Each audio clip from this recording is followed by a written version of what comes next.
Welcome to the Ask Amanda Show, where we solve everyday problems for the small business owner. Get nuggets of inspiration, access to experts, and answers to those burning questions preventing you from growth.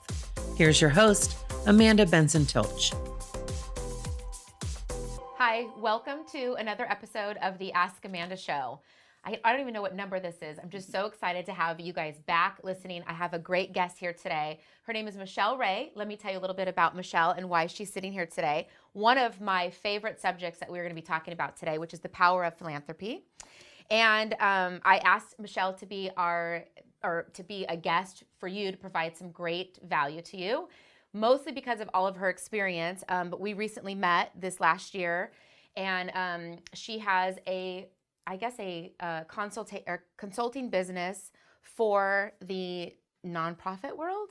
Nonprofit and for-profit. Yeah, which is philanthropy world. Philanthropy world. Philanthropy world. So let me tell you a little bit about Michelle. So with expertise in nonprofit fundraising and corporate giving, Michelle Rey is uniquely positioned to understand both sides of a powerful philanthropic relationship. Her formal education in nonprofit management, combined with her passion for corporate social responsibility, sets the foundation for effective and lasting philanthropic matchmaking. Michelle helps nonprofits find givers and givers find purpose. We can now add the letters CFRE to her name, which stands for Certified Fundraising Executive. Yeah, which huge. is not hard. I mean, that's not easy to get, No, right? it's not. It's a minimum of, 3 to 4 years in the field and professional work, fundraising at least $1.4 million, several hours of professional development and conferences, and then you have to take a 4-hour exam, and It's crazy. and there's only 7,000 of us in the world. Right. I am one of only 7,000. And you get to say of us, which us. is really exciting. Yeah. So before we dive into some things about getting involved and making a difference, awareness and action, all of these topics I want to talk to Michelle about, I want to hear a word from our sponsors, because without our sponsors, none of this would be possible. So when we get back, we'll be talking with Michelle, the importance of giving back as a small business owner, employee giving. I want to talk about the power of an engaged board. So a lot more when we get right back. As business owners and professionals, you have so much on your plate. You never stop to think about your headshots, marketing video, or personal branding until you need it now. Then you're scrambling to figure out what to wear, how to match your brand, what to say, how to reach your target audience, and how to use your visuals in a way that actually makes an impact in your marketing. You quickly realize you don't have any of the answers because you're not supposed to. You're not a professional marketer, model, or TV personality. You're an executive who needs efficiency, superior quality, and a little direction. You also want to feel good when you step in front of the camera, and maybe even have a little bit of fun too. Hi, this is Brian and Lindsay Schlick with Schlick Art Photography and Video. We provide professional headshots, marketing photography, business videos, video subscriptions, and more to help you market your business with compelling visuals and a streamlined experience. We guide you through the process every step of the way, so you can feel your best on camera and make the biggest impact in your marketing. Visit schlickart.com to see how we can help you take your brand to the next level and look good while doing it. Welcome back to the Ask Amanda Show. I am sitting here with my lovely guest, Michelle Rey, who has a great consulting business called Pop with Michelle, which is the power of philanthropy, which is what we are talking about today and why she is here. So Michelle, why don't you tell us more about how you got involved in the philanthropic world? Yeah, thank you. Right out of college, I started working at a law firm as a legal analyst, and one of my clients had actually passed away from cancer. And I was really affected by this, more so than I thought that I would have been. And I started to volunteer at City of Hope, a cancer hospital here. And I realized I loved it. I was so passionate and I really enjoyed all of the work that I was doing there just as a volunteer. And so when an opportunity came up to work for them, I jumped on it and I left my law firm. Wow. and started working in philanthropy at City of Hope. And that's when I realized, wow, this is what I was meant to do for the rest of my life. And I wanted to do my due diligence and do justice to the career, to the profession. And so I dove into professional development, certifications in fundraising and nonprofit management. Then I decided to go back to grad school and get a master's in public administration with an emphasis on nonprofit management. Wow. Yeah. And that's when I realized, even though my passion was ignited later in life for philanthropy, I realized that it was instilled at such a young age, thinking back to my mother. So my mother was a single parent mom, and she was in college when she had me, on welfare, food stamps. We didn't come from significant means or anything. But in her spare time, in the little spare time that she had, she would strap me into the car seat in the back and drive around Austin, Texas, delivering for Meals on Wheels. Oh, wow. And then I remember being in elementary school, volunteering with my mom. She would take me to the soup kitchen with her to serve dinners, and we would spend our Easters at battered women's shelters, where she would be with the women and I would hang out with the kids, and we'd bring Easter baskets. And so that's where my mother really showed me that you don't have to be wealthy to be philanthropic. Right. That is key, actually, and I kudos to her for saying that and doing that, showing that to you, and fulfilling her own need to give back while teaching you. So you just grew up with it. You and I didn't even realize it until I was older that this is that's what that was giving back. I had a similar story with my family. I just grew up with, my dad was very involved in the community, giving back. And I actually was annoyed by it all the time, because we would have, spoiled teenager, we would have all these meetings at our house, like breakfast, pancake breakfast, and all this, like 7:30 in the morning. Like, what are we doing? I'm trying to sleep. Yeah. But I same thing. Like, I learned very young age, teens, I guess, more, not as young as you, but how important it is to be involved in the community that you live. So I think that's great. And then what was kind of like the next steps that helped you, like after Circle of Hope, and like after what is kind of like led you to have your own consulting business, if you will, and like what drove you to want to help others do better? Yeah, it was a combination of a lot of things. First, kind of started with my son, actually, who he was around the house, and I saw him collecting some of his toys, and he was putting his toys into a bin, and I said, Avery, what are you doing? And he said, I'm collecting my toys to give to kids who don't have toys. And I was just like, ugh. Love him, yeah. And I realized, like, he's listening and watching everything that I'm doing, and I'm raising a young philanthropist, whether I realize it or not. And so part of me wanted to, do my due diligence, and I felt that I had a sense of duty to help our community and help other parents and other families raise young children that were, conscious and confident and conscious, individuals. And I saw this, plethora of knowledge that I had, both from my formal education, my professional development, and I wanted to share that with other nonprofits that maybe don't have access to hire major gift officers, or hire someone to run an appeal for them, or hire somebody to do events, or hire somebody to tell them how to do direct mail solicitations. Right. Because they can't afford somebody to do that doesn't mean that they still have great purpose and they're doing amazing things in the community. So I said, how can I take my knowledge, my resources, my professional experience and help you so you can go help others? Yeah, and be better, which is so great. I feel like, boy, we're in alignment, because that's what my whole Ask Amanda is about. But you, on the other side of things, I just feel like you have stepped into, knowing you for a little bit now, you've definitely stepped into your gift to the world. And teaching, I want to talk a little bit about I want you to share with us about how important it is to bring it into the home, and to start there, where to teach our children and just our spouse and whoever we bring into our home about the importance of giving back from starting from home. Yeah, with philanthropy starting in the home. Yeah. I realized that my son was watching everything that I was doing, mimicking me, and it really took effect when he was collecting his toys to give to other kids that didn't have toys. Oh, wow. And actually, a funny story, when he said, I asked him if he wanted another sibling, and he said, no. And I said, what about, he said he wanted a brother. And I said, what if God gives you a sister? And he said, then I'll give her to somebody else that doesn't have babies, that doesn't have a little sister. I'm like, my kid is taking philanthropy to like the next level over here, giving away his siblings already. Oh my gosh, Michelle, that's cute. And the irony of it is she did have a girl, so he stuck with her. That's so cute. Yeah, So funny. but wanting to raise a son and a daughter that are caring individuals, and that care about everybody, regardless of where they come from, what their background is. Right. Me myself coming, being Heinz 57 over here. We're just raising a whole bunch of brown babies. I want them to love everybody. Right. And so where it starts in the home is realizing first off that your actions are being, witnessed and mirrored by your children. And so being more intentional about them, of giving of your time, saying, and being vocal about it, of saying, I'm going to spend the next, half hour just playing with sister, or I'm going to give daddy some time, or I'm going to put my phone down and I'm going to go in the backyard and play with my kids and let them know that I'm doing this because I care about you, because I love you. And even in the neighborhood, we'll be driving around the neighborhood and we'll just see somebody walking and I'll wave at them.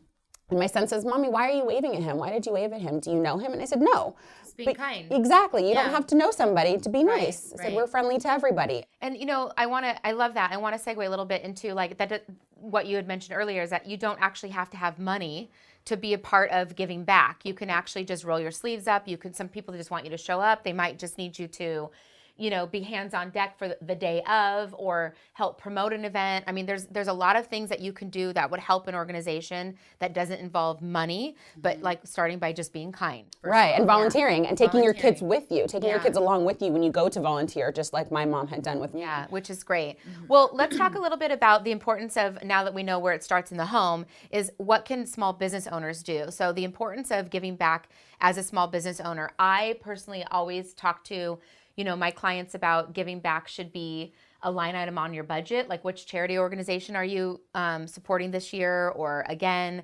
and there's a way to do that. It doesn't necessarily mean, again, a dollar amount, but which I want you to share with us, because we talked about this off camera, some of the ways that you can create an employee giving campaign. So why don't you share with us the importance of giving back as a small business owner, as well as employee engagement? Yeah.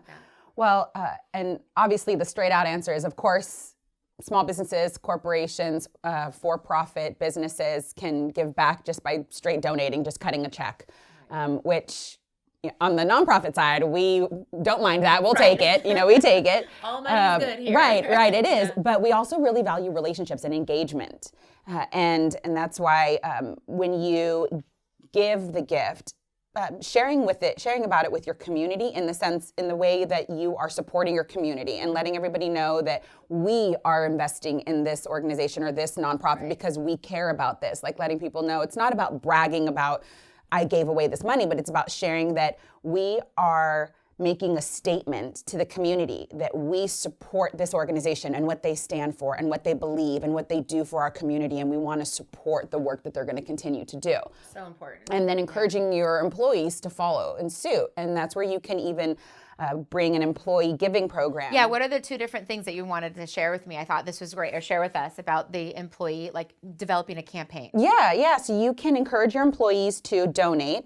And if you really want to support, nonprofits in your community, you can say, if you give any gift that you give to a nonprofit in the community, we will match. I love that. You can do dollar for dollar matching. You can do 2-for-1. I know I think Amex does 2-for-1, where if their employee gives $100, Amex is going to give $200, kind of thing.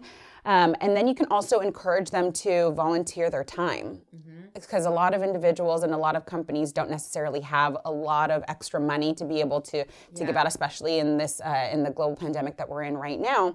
And so you can encourage them to volunteer by giving incentives, saying, we will give you 8 hours a year, 16 hours a year of work time to go and volunteer in the community. That's so great. And then you build incentives into it, where after 16 hours of volunteering, you'll get a gift card for coffee. Right, and or after free lunch or something. Exactly, free lunch, or half of a day of work off, or a full day of vacation day after you reach a certain point. I really love that idea. I think that that's something to consider, that a lot of organizations can develop into their employee handbook, and like the things that benefits, if you will. I think that would be a benefit that they can add. And it helps support the employees' passions as well. And it also helps, the company be more involved and engaged in the community without necessarily having to be the one to give the dollar, It's like the philanthropy in the home, but in the workplace. The parent or the manager saying, we're going to volunteer, we want you to do it as well. We're going to give, we want you to do it as well. Think that's great. Do you ever come across any small business owners that struggle with how to choose an organization to give back, or they don't know exactly where to start, so maybe they just don't, or like, because I get questioned a lot on, Amanda, so we want to get involved, and but we don't know where. Like, we don't know what are the good nonprofit organizations to get involved in. And so I always start asking them, well, what are you passionate about? What is that what you would say? Like, yeah, like, absolutely. And then try to match that, try to find them, like, try to align them with the organizations that I think that they would benefit from as well, you know, like being a part of. Yeah.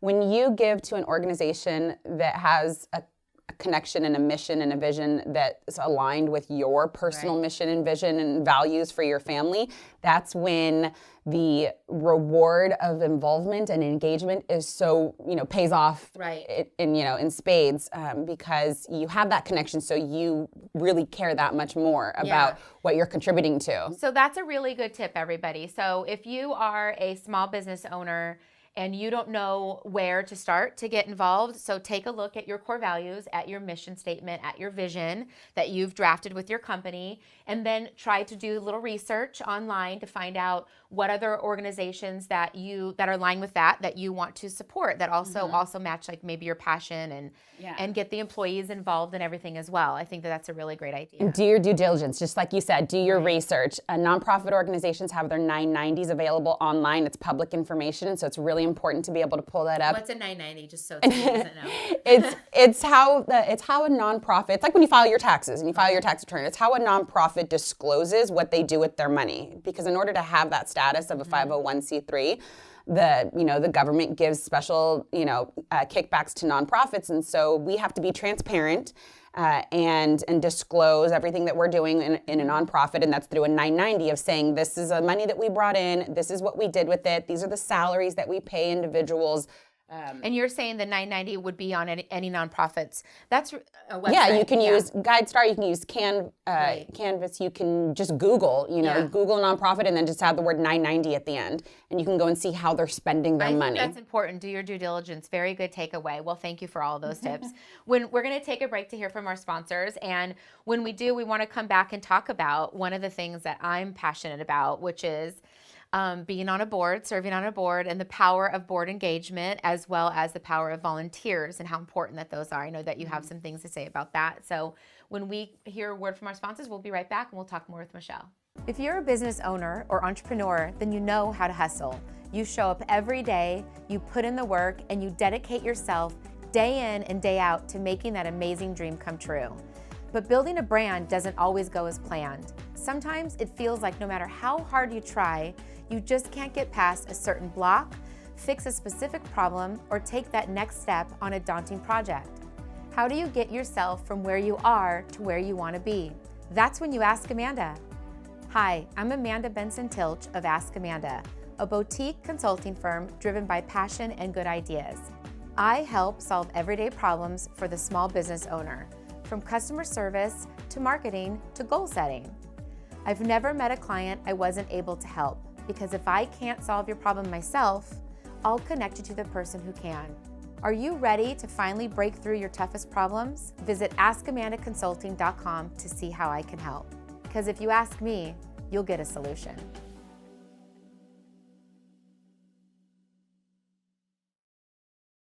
Welcome back to the Ask Amanda Show. I'm sitting here with my lovely guest, Michelle Rey, with Pop with Michelle, her nonprofit and for-profit consulting business. And we are going to dive into one of my favorite topics because I am a board member. I want to talk about the power of an engaged board, the importance of volunteer engagement, and I think I'm just going to sit back and let you take it from there. No, but there's a lot to be said about that because, some people do sit on a board just to sit on a board. They want their name attached to it. Some people volunteer just because they just want to help out and then they don't want any part of it. So I want you to dive in a little bit more and share with us about how important it is if you do serve on a board, kind of what's expected of you, politely and respectfully, but let's give it to them. Yeah. Well, in the philanthropy world, we have these things that are called concentric circles. And that's like if you were to throw a rock into a pond and you see the ripples that happen. The concentric circles represent the individuals in the different circles in importance because the strongest circle is right at the center where the rock hits. And then as it goes out, it gets weaker and weaker and weaker. So at the center of your concentric circle are your board members and your major gift donors and management. But to realize that board members are part of that strongest circle just encourages and reinforces the importance of the relationship with our board members, because your board members represent the health of the organization, the health of the foundation. Yep. Absolutely, yeah. And so you must involve them. You must involve your board members in some stage of the philanthropic process. Okay. And you do that by respecting what their philanthropy language is, kind of like your love language. Everybody gives love and receives love in different ways. Everybody has different strengths and weaknesses, and we have different strengths to contribute to the philanthropy language as well. Love that. Yeah, and so they can contribute from any stage, whether it's the identification to help you identify individuals to engage, or the cultivation stage where you're building on that relationship. Maybe a board member might be really comfortable with taking somebody golfing or spending time with them, welcoming an individual or a donor to their home for cocktails or tea. Maybe some board members are comfortable with the solicitation and have no problem going out there and making the ask.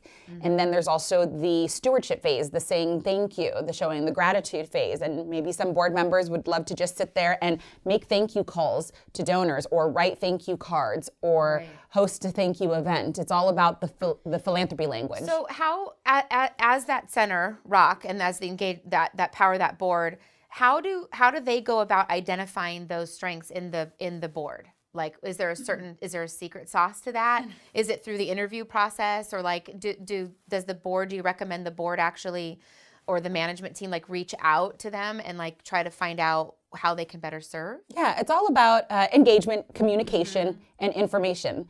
Sometimes you realize that your board members maybe just don't know all of the different stages of the philanthropy process. True. That's very true. Yeah, and so maybe it has to do with just having a board retreat and sharing with them. These are the different stages. There's 7 different stages of the philanthropy process. A lot of people don't even realize that. There are 7 different stages. Please tell us. Oh, dang, I'm getting quizzed right now. This is on my CFRE exam. This is on my CFRE exam. They're going to take my certification away. No, if you can't remember them all, you know what I'll do is I'm going to post them in our show notes, because I do think that that's actually something that's worth referencing. Yeah, it's like research, identification, cultivation, your prep for your proposal. Okay. Solicitation, stewardship, and then repeat. Well done, Michelle. Well done. No, but that's good. Repeat the process. And then repeat the process. But I'm going to add those to the show notes, because that is something that I think that if you haven't heard of that before, that you should definitely take note of. So thank you for sharing that part. I didn't mean to put you on the spot. No, I love it. Oh, you're the one who said it. Yeah. No, but so that's really important. But I do think it's I love what you said, that you have to, it's all about engagement, that you really have to be reaching out to your board on a constant basis and kind of seeing, because maybe how they want to be involved might change over time, right? And the only way that you really know that is by talking to them. Having a conversation with them. Right. And then also understanding that they're human, just like us, and they have their own fears. And actually some of the most common fears that board members face, just as humans do, is the fear of begging, the fear of reciprocity, and the fear of rejection. And those 3, those are ones that we as humans face all the time. So board members face those same, in the sense of they don't want to have to feel like they're begging for money. Yeah. With the reciprocity, when someone gives you a gift, now you feel obligated, you have to do something back for them. Or the fear of rejection, of asking and then someone saying no to them. The board members face that. And so it's all about also helping your board members get through that by letting them see that begging can be seen more as inviting. I'm not begging for a gift. I'm actually inviting you in to participate, to have a relationship with us, to be a part of something that we're doing. They can see reciprocity as relationship building. It's a give and take. In relationships, you're giving and taking. And there's what can we do for you? Exactly. Yeah. You're building a relationship over time. To get this donor to invest in the work that you're doing, and then to be able to see rejection as discovery. Maybe they said no, but it might be a not right now. Or maybe something else. Okay, you said no, but that's because I asked for the wrong thing. So let me discover, what is it really that you're passionate about and that you want to give to? Maybe I asked for music, but you're really passionate about STEM. That's true. So that, I love that you said that, because I also think that this is also a marketing opportunity for small business owners or in the corporate world, when they do develop a relationship with a nonprofit. They should be looking at it like how the board members, how can we help you? What is it that you're looking for? So you're right. Maybe I asked you to donate to this one program, and maybe you really want to get in front of this other program because those people can help your business as well. Like that give and get is kind of that's crucial. I think that is a big part of it. But what do you find? Here we go in hot water. What do you find is the most common negative thing, like that board members do that are wrong, like where they just maybe sign up and then they don't? I mean, what is it? There's probably a combination of two, and the first one is that they sign up to be able to have their name on as a board member, but then they don't actually participate. They don't volunteer. They don't contribute of their time, talents, or treasures. Right. And then the last is that they don't give. So being the health of the organization, it's extremely important and extremely crucial to have 100% board participation when it comes to giving. Right. And actually a lot of foundations that give grants look at that. They ask how many board members your board members, what's the percentage of board giving that you have? Right. You know, they don't look at necessarily the dollar amount because that ranges from different organizations. That's a really good point. So in order to like get the grants that you need from the government, like don't do a disservice by sitting on the board and not fulfill that requirement. Absolutely, absolutely. Wow. And that also speaks so much to the community when they see you. So for example, let's say your neighbor works for the Coca-Cola company, but he only drinks Pepsi. Right. Right? He doesn't drink Coca-Cola. It's like, you work there and you don't drink the product? Like, what is it about that product that you don't even invest in that product? That you invest in another product, in a rivalry product. That's kind of how the community might see a board member not supporting, their foundation of, you're on that board and you're not, that's not one of your top 3 organizations that you give to. Like, what is it about that organization then that should I not give? Yeah, then why are you on the board?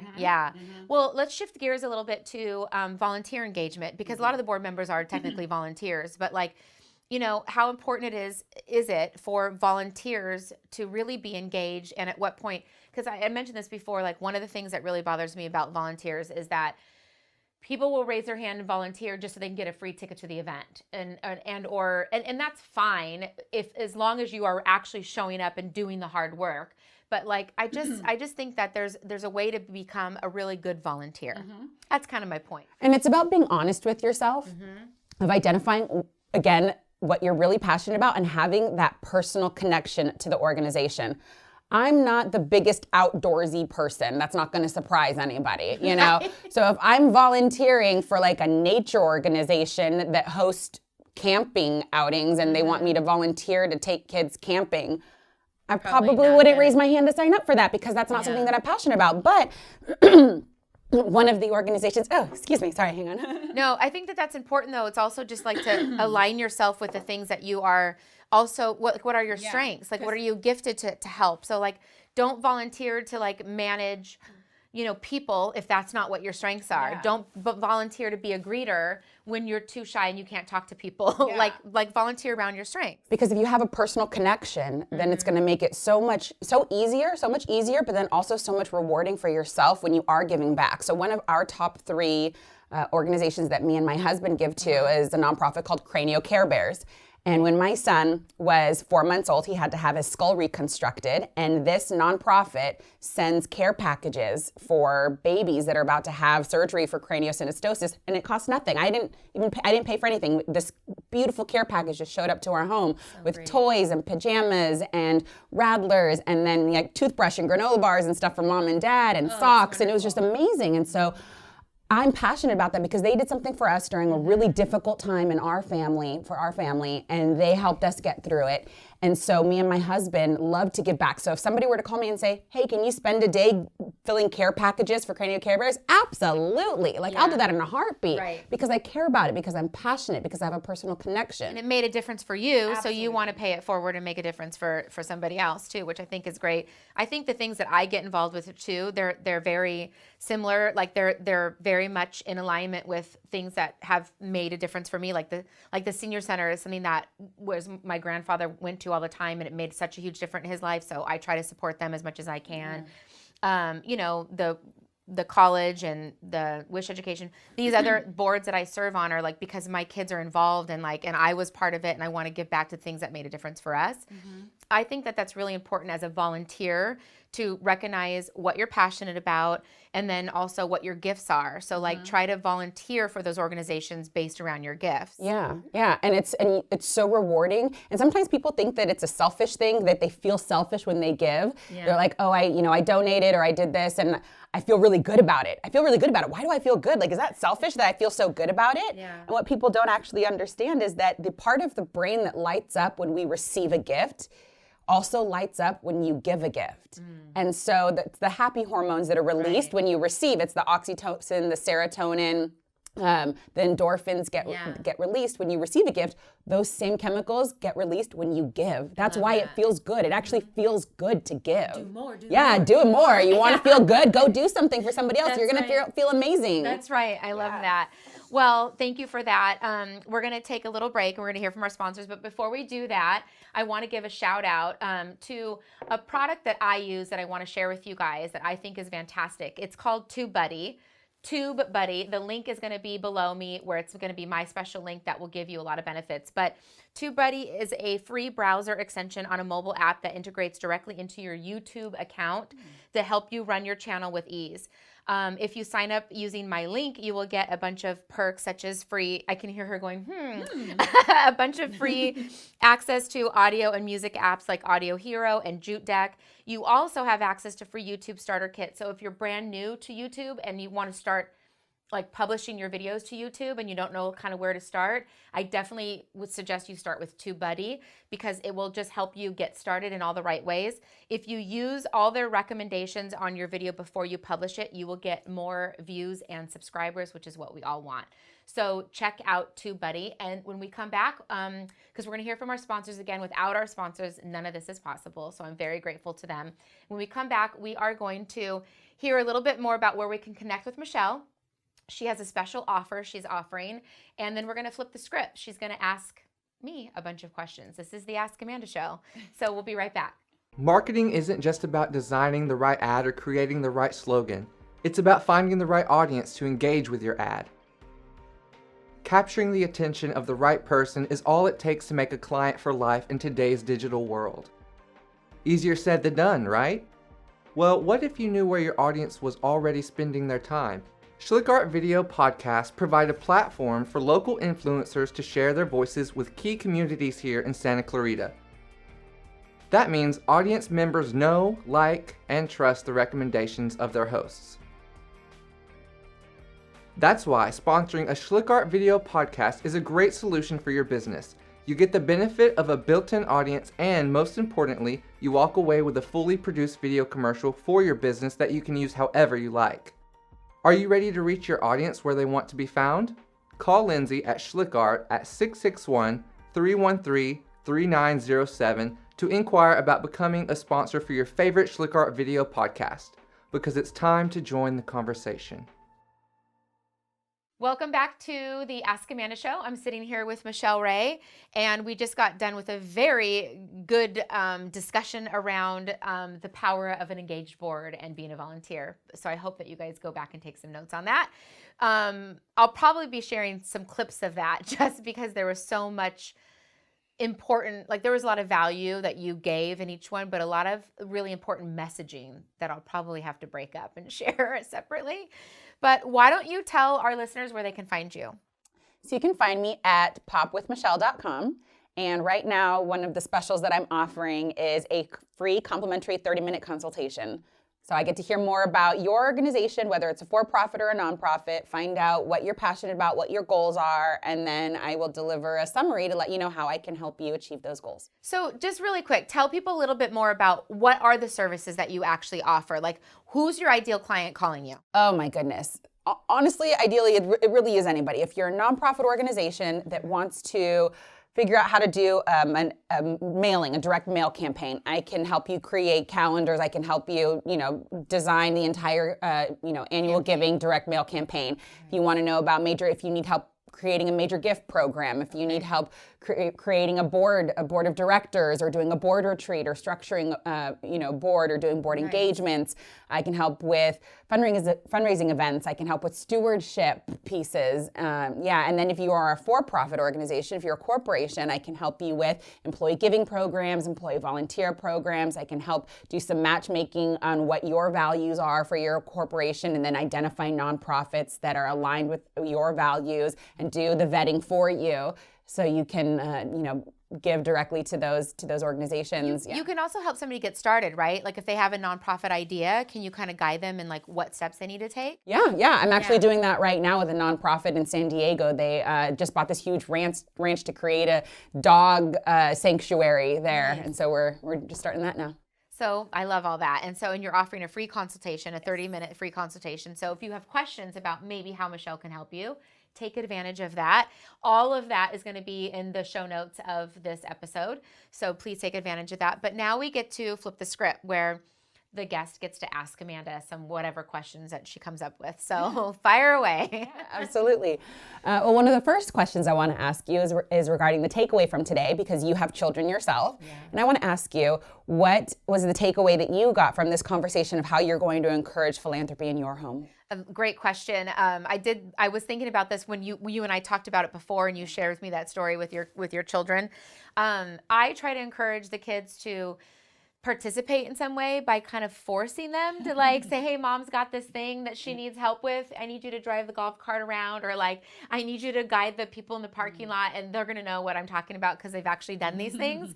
So that has not been the best way, because then they get a little resentful. So I think because mom's forcing them to do it, I think my takeaway is just by letting them see what I do, which is what you've shown your kids, and you realize like your son is watching what you're doing. And so I think that's the best takeaway that I've learned from this conversation, is to just let them see how I participate and how I give back, and why I choose the organizations I have chosen, which all somehow affect our family. And maybe that's, I think that's a good takeaway. I hope everybody else has got a very similar takeaway, to figure out how you can give back and bring your family along. And even on those organizations that you just mentioned, the organizations that you follow, what encouraged you or inspired you to be a board member and join the board of the organizations? I don't know if I was inspired to be a board member, but I was asked and convinced. And so, of course, I said yes. I think I currently serve on 2 boards right now in pretty prominent positions. And I've said yes after doing my due diligence, because I did want to know what was involved with my participation and what expectations they had of me coming on board, and why they saw me as an asset to serve on their board and make sure that I can deliver to that. Because, just because you get asked to serve on a board doesn't necessarily mean you should just say yes. You want to make sure, like, why are they asking me, and can I deliver, to meet their expectations. I think the 2 boards that I serve on, the inspiration comes from the involvement that they have made in my life. So one of them is the College of the Canyons, which I am a student from. My son went there, my niece went there, and they just definitely, I want to be able to help other students either go there for free or just find other avenues of exposure of what it really means to them. We're developing a mentorship program and things like that. And then I serve on the Wish Education Foundation, which basically serves middle school to high school students. And I have, both of my kids were middle school and high school, and they have needs, sometimes that the state funding is not able to support, and the teachers are always asking the parents to support. And so we as an organization try to step up and really help. And I just felt inspired to like make a difference to kids, and like basically from kids in school, from that middle school to high school into the college part of things, and where they can figure their life out. That's what inspired me, basically. And my last question, all right, is for all of the nonprofits out there. What is your biggest pet peeve that a nonprofit does from the donor side? So for example, because I'm a donor to a lot of organizations, one of mine is too much mail.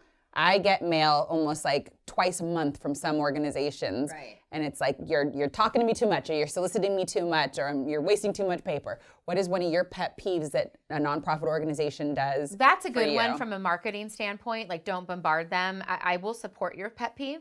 I'm gonna raise one though. I see your pet peeve and I raise you. Yeah. No, but I will support that one because that is obnoxious.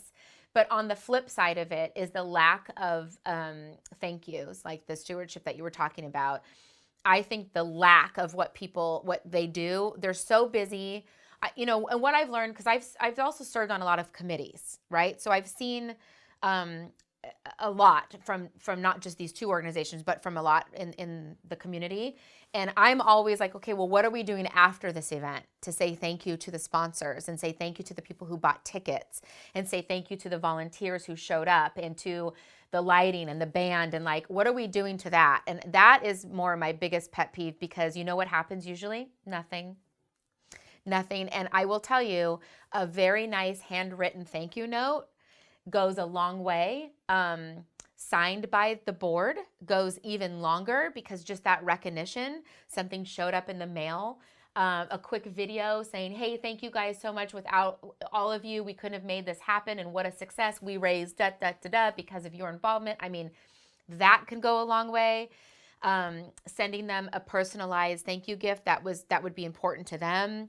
I just think the lack of a thank you is my biggest pet peeve. And I come from a marketing, side of things. So that's why I feel like I just made an arrangement with a cookie company, which is one of my local clients, that after I get to visit with the client or whatever, I already sent her my branded cards, and I will text her the message I want her to write on it. And then she puts it to the cookies and she delivers it. It's silly. It's a cookie thing, but I'm supporting her business, which I love. It's branded with my brand, and it's a proper thank you. Who doesn't like cookies? And if you don't like cookies, we can't be friends. When But do I get my cookies? yeah, When do I get right. my cookies? You're waiting for your cookies. But I think I should do that with a popcorn company. Yes, absolutely. Or a Pop with Michelle. champagne. Cool, Anyways, champagne, sorry. Yeah. yeah. And I know the popcorn company. I'll give you her name when we're done with this. But anyways, I think that's one of my pet peeves. But along the lines of what you said too. And also, I gotta have one more. So got a lot of pet peeves. I can't. It's from a marketing standpoint. Just the sloppiness of. I would like for nonprofits to be on brand. So the sloppiness of messaging and how it's not on brand, I think that can be done a lot better too. I mean, I'm coming from a marketing standpoint, so of course anything that looks off brand that a nonprofit will send out is a pet peeve of mine. So great questions, Michelle. Well, they were great, and I'm hoping that some of the nonprofits out there were able to take some notes from donors over here of what we would love to see you guys do more of. Good points. I like how you dug that in there. Thank you so much for sharing everything that you've shared with us today. I think that you guys definitely got some good value from Michelle and the topics that we discussed. I'm very thankful that we met last year, and here we sit today, and I look forward to where you go with Pop with Michelle. So again, all of Michelle's information, where you can find her, will be in my show notes. Look for her on social media. You have an Instagram handle too, Pop with Michelle. Pop with Michelle, yeah. So you can find, and please do connect with her. Thank you so much for giving your time. Stay tuned for the next episode of the Ask Amanda Show. Oh, okay, wait. I have a bonus question. One more. Can I ask one more question? Of course. Okay. What is the most rewarding part about volunteering and being part of nonprofit organizations? Okay, good question. I like the words rewarding. Obviously, like what you had mentioned earlier about the serotonins, there is something to be said about giving back. And I think that I have a very similar story to your mother's story about, like, when I was single with the kids, it was very difficult for me to find ways to give back, but I did find them, and it felt so good. So even though I didn't have the dollar to give, I certainly had my time. And I think that it just does. It feels so good. And to be truthful, in Santa Clarita mostly, there's so many organizations that in the nonprofit world that need help, that there's no reason for somebody not to want to be involved. We can find something for you. If you need help trying to find an organization to connect to or serve, please reach out to either one of us. We will help you find them. But that's the best thing, is like the most rewarding thing is just how it feels to give back. Even if nobody knows I did it, I know. It feels good to do good. It feels good to do good. That's how we're ending. It feels good to do good. So go do good, people. Ask Amanda Show. We'll see you next time. We hope you've enjoyed this episode. Do you have a topic you'd love to hear about? Or is there something you want to ask Amanda? Make sure to comment below. Don't forget to like this video and subscribe to this channel so you get a notification whenever we post new videos.